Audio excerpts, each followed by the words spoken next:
ज़िंदगी तुम्हें कभी कभी ऐसे मोड़ पे लाती है जहाँ पे ना तुम्हारा कोई साथ होगा, ना तुम्हारा कोई दोस्त होगा, ना तुम्हारा कोई अपना होगा, और शायद कहने के लिए आपके पास कोई ऐसा इंसान भी नहीं होता है जिससे आप अपनी तकलीफ़ को साझा कर सको।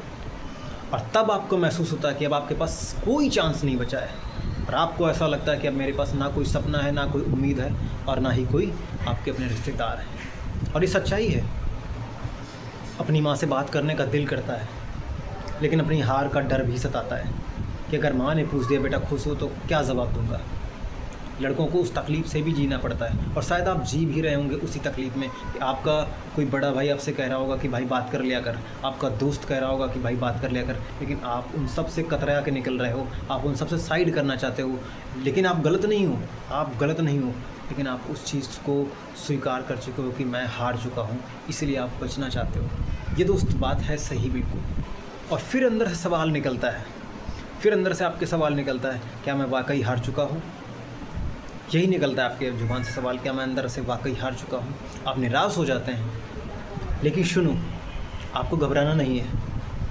इन्हीं अंधेरी रातों से एक सुबह भी होती है, इन्हीं अंधेरी रातों से सुबह भी होती है, जहाँ पे आपको उम्मीद रहती है कि मैं सुबह होगी और मैं आपका अपना अगला काम करूँगा।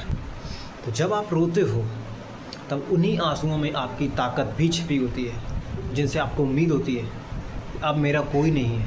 और शायद जिस दिन आप अपने आंसुओं की कदर को समझ गए, आपको फिर उस टाइम पे आपको फिर ऐसा महसूस होगा कि ये आंसू नहीं, मेरे लिए पानी हो गए।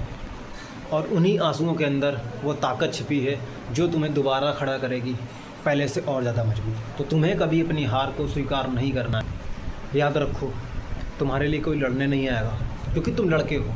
तुम्हारे लिए कोई लड़ने नहीं आएगा। तुम्हें अपनी हर परिस्थिति से खुद ही जीतना है, और तुम्हें अकेले खुद उठना है।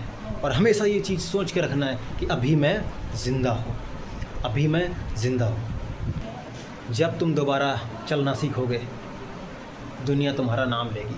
जब तुम दोबारा चलना सीखोगे ना, तब दुनिया तुम्हारा नाम लेगी। क्योंकि कहते हैं ना, जब लाइफ में सब कुछ ख़त्म हो जाता है तब असली शुरुआत वहीं से होती है।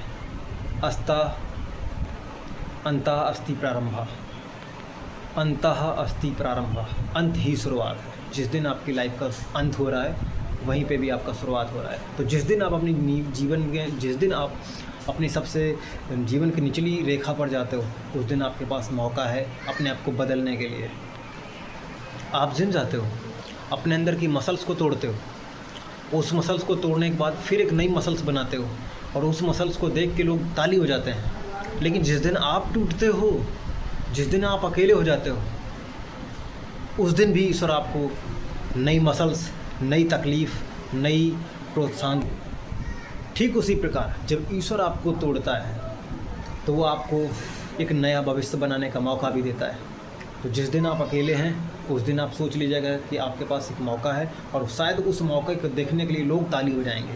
एक बॉडी बिल्डर को देखो, जब बहुत कमज़ोर होता है, उसकी तरफ कोई ध्यान नहीं देता है, फिर वो अपने आप को तोड़ता है और ऐसा फिगर बनाता है जिसको लोग देख के तालियां हो जाते हैं। ठीक उसी प्रकार ईश्वर आपको ये तोड़ रहा है। यदि आपको कोई करियर नहीं मिल रहा है तो आपके पास कोई नया ऑप्शन है, क्योंकि आपका वो क्षेत्र नहीं है। जिस जगह पे आप जा रहे हो, बार बार हार खा रहे हो, वो आपका क्षेत्र नहीं है। आपका जो क्षेत्र है वो ईश्वर आपको तोड़ने के बाद में ही देगा, क्योंकि ईश्वर डायरेक्टली नहीं आएगा, वो आपको पहले मजबूत बनाएगा। और मजबूत लोगों की पहचान ये होती है कि वो कभी अपनी तकलीफ़ों का प्रोत्साहन नहीं सुनना चाहते हैं, अपनी तकलीफ़ों में किसी को साथ नहीं रखना चाहते हैं, वो अकेला रहना चाहते हैं। और तुम जो अपने सदमे को एक बार में खो देते हो, वो ठीक